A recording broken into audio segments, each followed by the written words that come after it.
जय सिया राम। धार्मिक कथाएं चैनल में एक बार फिर से आप सभी का बहुत बहुत स्वागत है।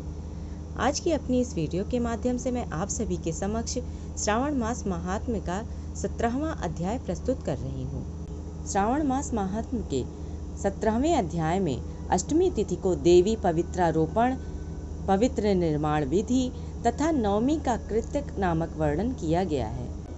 आशा करती हूँ आप सभी इस पूरी कथा का श्रवण अवश्य करेंगे, तो वीडियो में बने रहें, वीडियो को पूरा देखें। और यदि यह वीडियो आपको पसंद आए तो कृपया लाइक करें, और यदि आप मेरे चैनल पर नए हैं तो चैनल को सब्सक्राइब भी अवश्य करें। साथ ही बेल आइकन को भी प्रेस कर दें ताकि मेरी वीडियोस के नोटिफिकेशन आप सभी को मिलते रहें। और कमेंट बॉक्स में भगवान शिव का नाम भी अवश्य लें। ईश्वर बोले, हे देवेश, अब मैं शुभ पवित्रारोपण का वर्णन करूंगा। सप्तमी तिथि को अधिवासन करके अष्टमी तिथि को पवित्रकों को अर्पण करना चाहिए। जो पवित्रक बनवाता है उसके पुण्य फल को सुनिए। सभी प्रकार के यज्ञ, व्रत तथा दान करने और सभी तीर्थों में स्नान करने का फल मनुष्य को केवल पवित्र धारण करने से प्राप्त हो जाता है। क्योंकि भगवती शिवा सर्वव्यापिनी है, इस व्रत से मनुष्य धनहीन नहीं होता, उसे दुख, पीड़ा तथा व्याधियां नहीं होती, उसे शत्रुओं से नाश होने वाला भय नहीं होता और वह कभी भी ग्रहों से पीड़ित नहीं रहता। इससे छोटे बड़े सभी कार्य सिद्ध हो जाते हैं। हे वत्स, मनुष्यों तथा राजाओं के, विशेष करके स्त्रियों के पुण्य की वृद्धि के लिए इससे श्रेष्ठ कोई अन्य व्रत नहीं है। हे तात, सौभाग्य प्रदान करने वाले इस व्रत को मैंने आपके प्रति स्नेह के कारण बताया है। हे ब्रह्मपुत्र, श्रावण मास के शुक्ल पक्ष की सप्तमी तिथि को अधिवासन करके देवी के प्रति उत्तम भक्ति से संपन्न वह मनुष्य सभी सामग्रियों से युक्त होकर सभी पूजा द्रव्यों, गंध, पुष्प, फल आदि अनेक प्रकार के नैवेद्य तथा वस्त्राभरण आदि संपादित करके इनकी शुद्धि करे। इसके बाद पंचगव्य का प्राशन कराए, चारों से दिग्बली प्रदान करे तथा अधिवासन करे।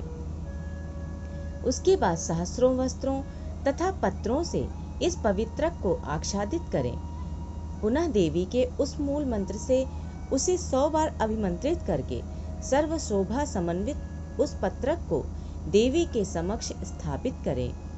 इसके बाद देवी का मंडप बनाकर रात्रि में जागरण करें और नट, नर्तक तथा वीरांगनाओं के अनेक विधकुल समूहों और गाने बजाने तथा नाचने की कला में प्रवीण लोगों को देवी के समक्ष स्थापित करें। उसके बाद प्रातःकाल विधिवत स्नान करके पुनः बलि प्रदान करें। इसके बाद विधिवत देवी की पूजा करके स्त्रियों तथा द्विजों को भोजन कराएं। पहले देवी को पवित्र अर्पण करें और अंत में दक्षिणा प्रदान करें। हे वत्स, अपनी सामर्थ्य के अनुसार कार्य सिद्धि करने वाले उस नियम को धारण करें। राजा को प्रयत्न पूर्वक स्त्री के प्रति आसक्ति, जुआ, आखेट तथा मांस आदि का परित्याग कर देना चाहिए। ब्राह्मणों तथा आचार्यों को स्वाध्याय का और वैश्यों को खेती का कार्य तथा व्यवसाय नहीं करना चाहिए। 7, 5, 3, 1 अथवा आधा दिन ही त्याग पूर्वक रहना चाहिए और देवी के कार्यों में निरंतर अपने मन में आसक्ति बनाए रखनी चाहिए। हे मुनिसत्तम, जो बुद्धिमान व्यक्ति विधान पूर्वक पवित्रारोपण नहीं करता, उसकी वर्ष भर की पूजा व्यर्थ हो जाती है। अतः मनुष्यों को चाहिए कि देवी पारायण तथा भक्ति से संपन्न होकर प्रत्येक वर्ष शुभ पवित्रारोपण अवश्य करें।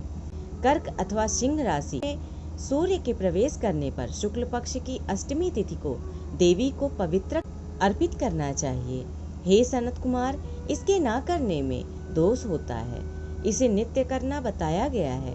सनत कुमार बोले, हे देवदेव, हे महादेव, हे स्वामिन, आपने जिस पवित्रक का कथन किया वह कैसे बनाया जाना चाहिए, उसकी संपूर्ण विधि बताएं। ईश्वर बोले, हे सनत कुमार, सुवर्ण, ताम्र, चांदी, रेशमी वस्त्र से निकाले गए कुश कास के अथवा ब्राह्मणी के द्वारा काटे गए कपास के सूत्र को तिगुना करके फिर उसका तिगुना करके पवित्रक बनाना चाहिए। उनमें 308 तारों का पवित्रक उत्तम और 270 तारों का पवित्रक मध्यम माना गया है। 180 तारों वाले पवित्रक को कनिष्ठ जानना चाहिए। इसी प्रकार 100 ग्रंथि का पवित्रक उत्तम, 50 ग्रंथि का पवित्रक माध्यम तथा 26 ग्रंथि का सुंदर पवित्रक कनिष्ठ होता है, अथवा 6, 3, 4, 2, 12, 24, 10 अथवा 8 ग्रंथियों वाला पवित्रक बनाना चाहिए, अथवा 108 ग्रंथि का पवित्रक उत्तम, 54 ग्रंथि का मध्यम तथा 27 ग्रंथि का कनिष्ठ होता है। प्रतिमा के घुटने तक का लंबा पवित्रक उत्तम, जंघा तक लंबा पवित्रक मध्यम तथा नाभि पर्यंत पवित्रक अधम कहा जाता है। पवित्रक की सभी शुभ ग्रंथियों को कुमकुम से रंग देना चाहिए। इसके बाद अपने समक्ष शुभ सर्वतोभद्र मंडल पर देवी का पूजन करके कलश के ऊपर बांस के पात्र में पवित्रकों को रखें। 3 तार वाले पवित्रक में ब्रह्मा, विष्णु तथा शिव का आवाहन करके स्थापित करें। इसके बाद का सुनिए। 9 तार के पवित्रक में ओंकार, सोम, अग्नि, ब्रह्मा, समस्त नागों, चंद्रमा, सूर्य, शिव तथा विश्व देवों की स्थापना करें।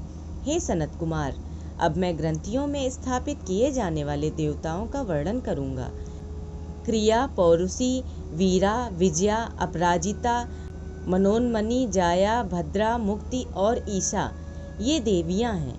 इनके नामों के पूर्व में प्रणव तथा अंत में नमः लगाकर ग्रंथि संख्या के अनुसार क्रमशः आवाहन करके चंदन आदि से इनकी पूजा करनी चाहिए। इसके बाद प्रणव से अभिमंत्रित करके देवी को धूप अर्पण करना चाहिए। हे सनत कुमार, मैंने आपसे देवी के इस शुभ पवित्रारोपण का वर्णन कर दिया है। इसी प्रकार अन्य देवताओं का भी पवित्रारोपण प्रतिपदा आदि तिथियों में करना चाहिए। मैं उन देवताओं को आपको बताता हूँ। कुबेर, लक्ष्मी, गौरी, गणेश, चंद्रमा, बृहस्पति, सूर्य, चंडिका, अम्बा, वासुकी, ऋषिगण, चक्रपाणि, अनंत शिवजी, ब्रह्मा और पितर, इन देवताओं की पूजा प्रतिपदा आदि तिथियों में करनी चाहिए। यह मुख्य देवता का पवित्रारोपण है। उनके अंग देवता का पवित्रक 3 सूत्रों का होना चाहिए। ईश्वर बोले, हे विपेंद्र, अब मैं श्रावण मास के दोनों पक्षों की 9वीं तिथि के करणीय कृत्य को बताऊंगा। इस दिन कुमारी नामक दुर्गा की यथाविधि पूजा करनी चाहिए। दोनों पक्षों की 9वीं के दिन नक्त व्रत करें और उसमें दुग्ध तथा मधु का आहार ग्रहण करें अथवा उपवास करें। उस दिन कुमारी नामक उन पाप नाशिनी दुर्गा चंडिका की चांदी की मूर्ति बनाकर भक्ति पूर्वक सदा उनकी अर्चना करें। गंध, चंदन, कनेर के पुष्पों, दशांग, धूप और मोदकों से उनका पूजन करें। उसके बाद कुमारी कन्या स्त्रियों तथा विप्रों को श्रद्धा पूर्वक भोजन कराएं। फिर मौन धारण करके स्वयं बिल्व पत्र का आहार ग्रहण करें। इस प्रकार जो मनुष्य अत्यंत श्रद्धा के साथ दुर्गा जी की पूजा करता है, वह उस परम स्नान को जाता है जहाँ देव बृहस्पति विद्यमान है। हे विधिनंदन, यह मैंने आपसे 9वीं तिथि का कृत्य कह दिया। यह मनुष्यों के सभी पापों का नाश करने वाला, सभी संपदाएं प्रदान करने वाला, पुत्र पौत्र आदि उत्पन्न करने वाला और अंत में उन्हें उत्तम गति प्रदान करने वाला है। इस प्रकार श्री स्कंद पुराण के अंतर्गत ईश्वर सनत कुमार संवाद में श्रावण मास महात्म्य में अष्टमी तिथि को देवी पवित्रारोपण नामक 17वां अध्याय पूर्ण हुआ। आशा करती हूँ आप सभी को यह वीडियो अवश्य ही पसंद आई होगी। यदि पसंद आई हो तो कृपया लाइक करें और यदि आप मेरे चैनल पर नए हैं तो चैनल को सब्सक्राइब भी अवश्य करें और कमेंट बॉक्स में भगवान शिव का नाम भी अवश्य लें। धन्यवाद।